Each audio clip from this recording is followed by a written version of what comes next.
पर आने वाले हैं स्वामी ध्यान रस्य जी। तो जोरदार तालियों से स्वागत करें स्वामी ध्यान रस्य जी का और इनका आशीर्वाद ग्रहण करें। नमः शिवाय, नमः शिवाय।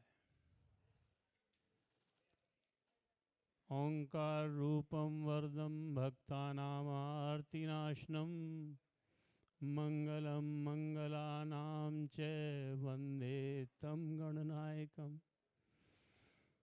ओम विश्वेश्वराय नरकाणवतारणाय करुणामताय शेखरधारणाय कर्पूर कांति धलाय जटाधराय दारिद्र्य दुग्धनाय नमः शिवाय।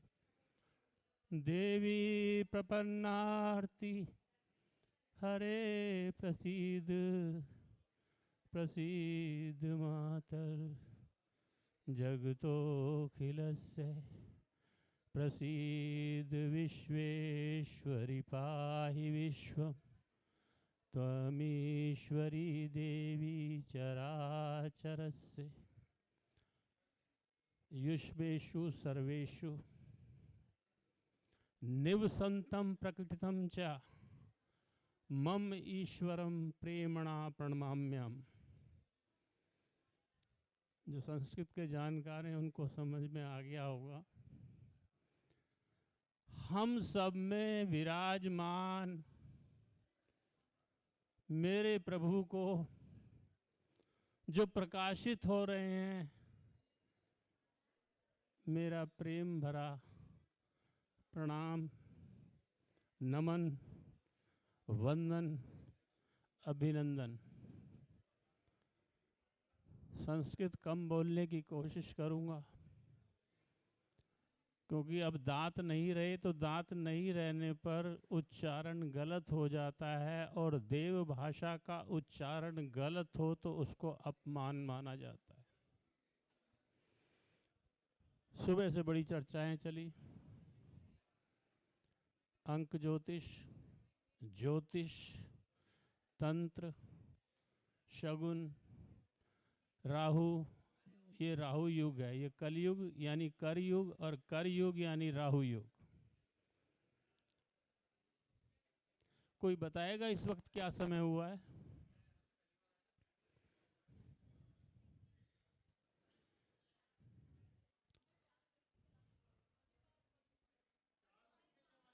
चार बजकर 44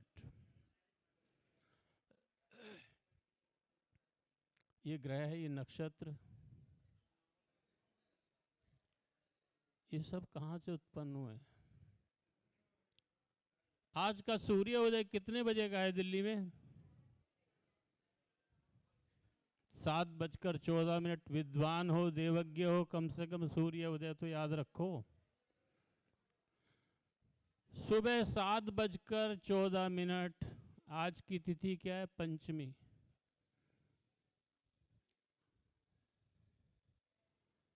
पक्ष है कृष्ण पक्ष। तो कृष्ण पक्ष में और शुक्ल पक्ष में जो स्वर हैं वो क्रमवार बदलते हैं। आप अगर कोई सुबह 5 बजे उठने वाले हों, 6 बजे उठने वाले हों, सूर्य उदय से पहले उठने वाले हों, तो सबसे पहले तो उठने का तरीका सीख लीजिए। बड़ी सरल भाषा में कह रहा हूँ, बड़ी बात होती है, कुंडलनी जागृत है, ओरा को चेक करना है। अरे किसको चेक कर रहे हो? पहले मैं अगर ये पूछूं कि इस वक्त आपकी कौन सी श्वास चल रही है तो कोई बताएगा? बताइए कौन सा स्वर चल रहा है आपका? इड़ा चल रही है या पिंगला? चेक कीजिए। और चेक करने का तरीका है अपने हाथ को उल्टा कीजिए और श्वास नाक से छोड़िए।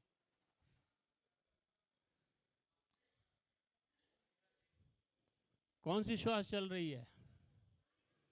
नहीं तो मैं बता देता हूँ। सुबह 7:14 पर सूर्य उदय हुआ और आज जो पहली श्वास चली पंचमी तिथि होने के नाते वो ईड़ा श्वास थी, यानी चंद्र स्वर था। तो जरा काउंटिंग कीजिए। 7:14 से 8:14, 9:14, 10:14, 11:14, 15:14, 16:14, 17-14। तो अभी क्या समय है?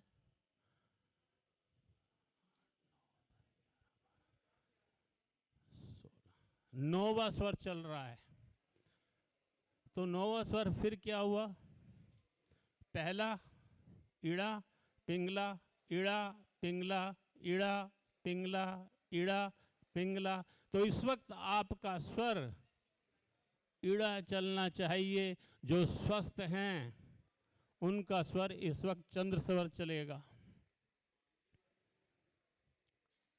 तो शास्त्र कहता है कि शगुन शास्त्र ये कहता है कि सबसे बड़ी चीज है, आप कुछ नहीं जानते। आप जब सुबह उठते हैं तो सबसे पहले उठने से पहले बिस्तर पर लेटे लेटे चेक कीजिए कि आपका कौन सा स्वर, आजकल तो लोग नाड़ी कहने लगे, स्वर कौन सा चल रहा है। यदि आपका स्वर चंद्र स्वर चल रहा है यानी ईड़ा स्वर चल रहा है तो ईड़ा स्वर की करवट लेकर आप उठें। कुछ लोग सीधे उठते हैं, कुछ लोग उल्टे उठते हैं, कुछ लोग करवट लेके उठते हैं। पहला शगुन कि जब आप उसी स्वर में करवट से उठते हैं तो पहला शगुन आपका शुभ हो गया। दूसरा, दोनों हाथों को मलिए, अपने चेहरे पर मलकर उन हाथों का दर्शन कीजिए। और तीसरी बात, जब पृथ्वी पर आप अपने चरण रखने जा रहे हैं तो सबसे पहले वो चरण रखिए जो स्वर आपका चल रहा है। अब बात आती है कि कोई ज्योतिषी ने कोई कुछ नहीं पूछने वाला, किसको क्या बताएं, मगर देवज्ञों को ये मालूम होना चाहिए। हम जानते हैं दिशा शुरू होता है शुक्रवार, रविवार को पश्चिम दिशा में नहीं जाना चाहिए। सोमवार शनिवार को पूरब दिशा में नहीं जाने चाहिए। मंगलवार और बुधवार को उत्तर दिशा में नहीं जाना चाहिए और बृहस्पतिवार को दक्षिण दिशा में नहीं जाना चाहिए। और अगर कोई आपातकालीन स्थिति आ जाए तो क्या करें? हमारे वेदों में, शास्त्रों में उसका भी निवारण दिया है कि आप दिन के हिसाब से क्या कार्य करके चलें। अगर वो भी संभव नहीं हो तो एक संभवता कार्य करने का हक हमारे हाथ में है। वो ये है कि जो स्वर चल रहा हो उस स्वर का पहला कदम उस घर से या होटल से आप बाहर रखिए अपने कमरे से और चलना शुरू कर दीजिए। जो स्वर आप दान देते हैं, दान देते हुए कभी आपने महसूस किया कि दान दिया हुआ क्या फल देगा? जो स्वर चल रहा हो उस स्वर से आप दान कीजिए। अब बात आती है कि कृष्ण पक्ष और शुक्ल पक्ष 15 तिथियां होती हैं। बस इतना जान लीजिए कि कृष्ण पक्ष में जब प्रतिपदा आएगी तो उस दिन पहला स्वर जो है वो पिंगला का होगा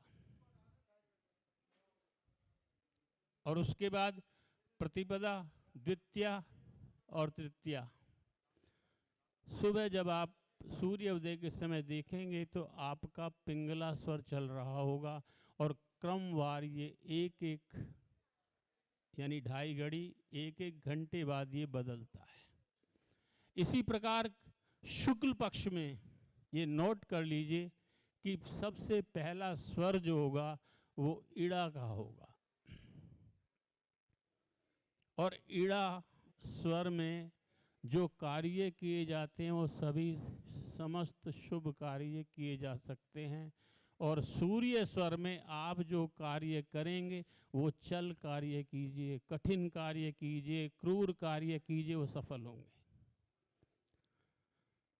ये तो बात हो गई इसकी। अब आप जानते हैं कि 1 घंटे के अंदर स्वर में हमारे जीवन और हमारी इस सृष्टि के 5 तत्व मौजूद होते हैं। जब स्वर शुरू होता है तो पहले 20 मिनट पृथ्वी तत्व चलता है। उसके बाद 16 मिनट अग्नि तत्व चलता है, उसके बाद 12 मिनट जल तत्व चलता है, पृथ्वी, उसके बाद 8 मिनट वायु तत्व चलता है और उसके उपरांत 4 मिनट आकाश तत्व चलता है। और जब ये स्वर बदलते हैं तो 2 मिनट का समय, मिनिमम 2 मिनट से 4 मिनट का समय जो है आपके स्वर को बदलने में लगता है। और उस वक्त में जो कार्य आप करेंगे, उस वक्त में किया गया गर्भाधान भी उच्च कोटि के बालक को उत्पन्न करेगा। अगर उस समय में किसी ने लॉटरी खरीद ली तो वो लॉटरी का टिकट अवश्य फल लेकर आएगा। स्वर, बातें हो रही थी तंत्र की, बातें हो रही थी तांत्रिकों की। आज के समय में प्रमोद कुमार जी जैसे व्यक्ति गिने चुने हैं, मगर देवज्ञ भी ऐसे ऐसे हैं जो केवल मंत्रों से अग्नि प्रज्वलित कर देते हैं। बात चल रही थी कुंडलनी की। अब बड़े आनंद का विषय है कि आपको ये नहीं मालूम कि आपका कौन सा स्वर कहाँ चल रहा है, किस समय चल रहा है, पृथ्वी तत्व है या अग्नि तत्व है या वायु तत्व है। सूर्य स्वर का जो रंग है वो काला है और चंद्र स्वर यानी ईड़ा का जो रंग है वो श्वेत है। सुषुम्ना, सुषुम्ना नाड़ी वही होती है जब दोनों स्वर आपस में परिवर्तन करते हैं और इस परिवर्तन के समय किया गया हर कार्य शुभ होता है।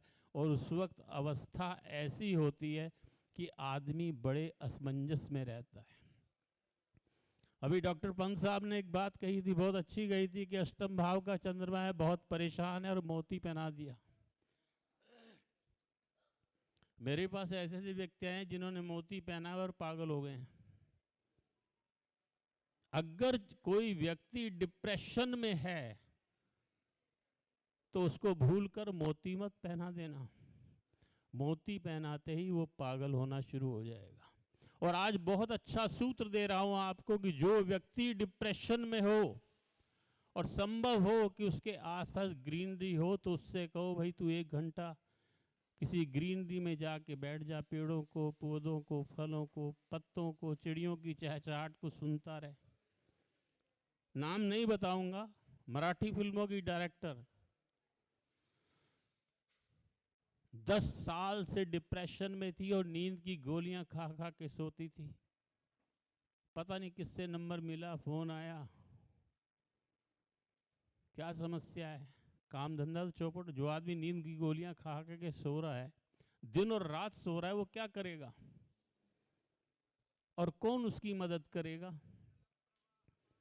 हमने एक ही बात कही, आप बॉम्बे में हैं, मीरा रोड पर हैं, आप सीधा किसी भी बीच पे चले जाइए, 1 घंटा शाम को लहरों को देखिए और आज ईश्वर की कृपा से, माँ भगवती के आशीर्वाद से वो दोबारा मराठी फिल्मों में एज ए डायरेक्टर काम कर रही हैं। तो सूत्र बहुत हैं। प्रश्न इस बात का है कि मैं ये कहता हूं कि सूत्र मैं आपको दे देता हूं, पर अप्लाई कहां से करोगे ये तो बताओ। अप्लाई तो वो ही करेगा जो ये जान जाएगा कि इस सूत्र की जगह यहां पर है, इस सूत्र का यहां पर प्रयोग किया जा सकता है। माचिस अगर आपको दे दी गई तो कम से कम ये तो पता होना चाहिए कि आपने गैस स्टोव जलाना है या अलाव जलाना है या पूरी बिल्डिंग को जला दोगे। वो दोनों काम करती हैं। तो बंदर के हाथ में कभी उस तरह नहीं देना चाहिए। और मैं एक बात जानता हूँ, यहाँ जितने भी वक्ता आए हैं सूत्र दे रहे हैं पर नुक्ते छुपे हुए हैं। मैं बात को समाप्त करूंगा 3 मिनट में। समस्त ग्रहों के उपाय के लिए एक छोटा सा, मैं बार बार कहता हूं, आज फिर कहूंगा,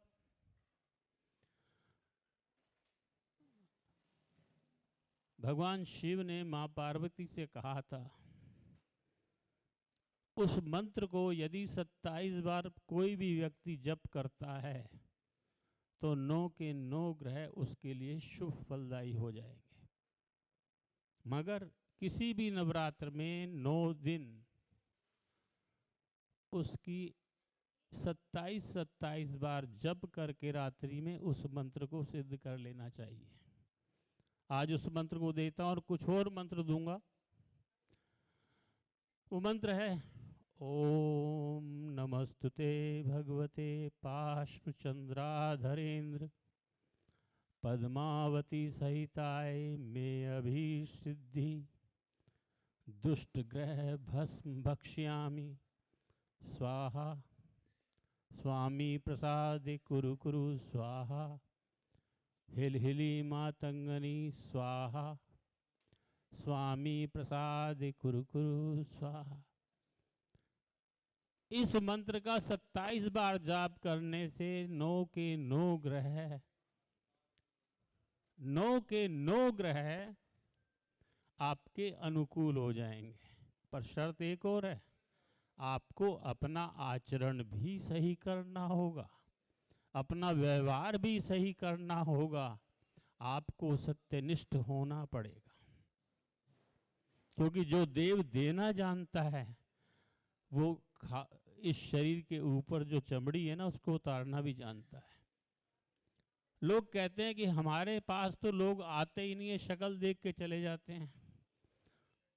तो देवज्ञ माथे पर अपने तिलक लगाते हैं। तो आज एक मंत्र बताता हूं माँ का, अगर उस मंत्र का जप करते हुए तिलक लगाया जाए, 7 बार उस मंत्र को जप करके तिलक लगाया जाए, तो आपकी आकर्षण शक्ति और आपकी ऊर्जा जो है वो हजारों गुना हो जाएगी।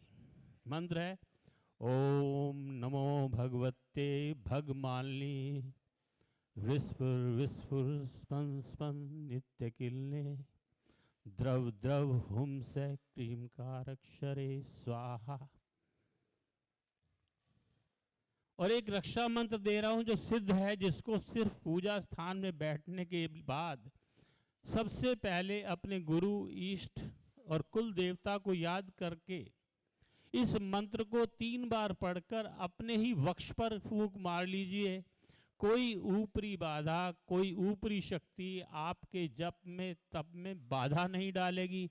और वो मंत्र है, ओम भद्रकाली उच्चिष्टि मम शरीरे प्रवेशनी मम कार्य सिद्ध कारणी फट फट ओम। क्या नहीं है, जब जागरण की बात होती है, कुंडली जागरण की बात होती है, अभी तो यहाँ जो बैठे हुए हैं बहुत से कम लोग हैं जो कि नाभि तक जिनकी श्वास जाती है, किसी की वक्ष तक जाती है, मणिपूरक चक्र तक भी किसकी जा रही है। और जब तक श्वास मूलाधार तक नहीं जाएगी तब तक कुंडलनी पे चोट नहीं पड़ेगी, और चोट नहीं पड़ेगी तो कुंडलनी जागृत नहीं होगी। सर्वे भवन्तु सुखिना सर्वे सन्तु निरामया सर्वे भद्राणि पश्यन्तु माँ कश्चित् दुर्भाग् भवेत्। मेरे साथ प्रेम से बोलिए, नमः शिवाय नमः शिवाय नमः शिवाय। मेरी तरफ से आप सभी को वंदन, अभिनंदन, स्वागत और यहाँ आने के लिए बहुत बहुत धन्यवाद। मेरा और मेरे समस्त गुरुओं का आशीर्वाद आप तक पहुँचे। कल्याणमस्तु, शुभम भवतु। खुश रहिए, स्वस्थ रहिए, मस्त रहिए, मौज लो, रोज लो और ना मिले तो खोज लो।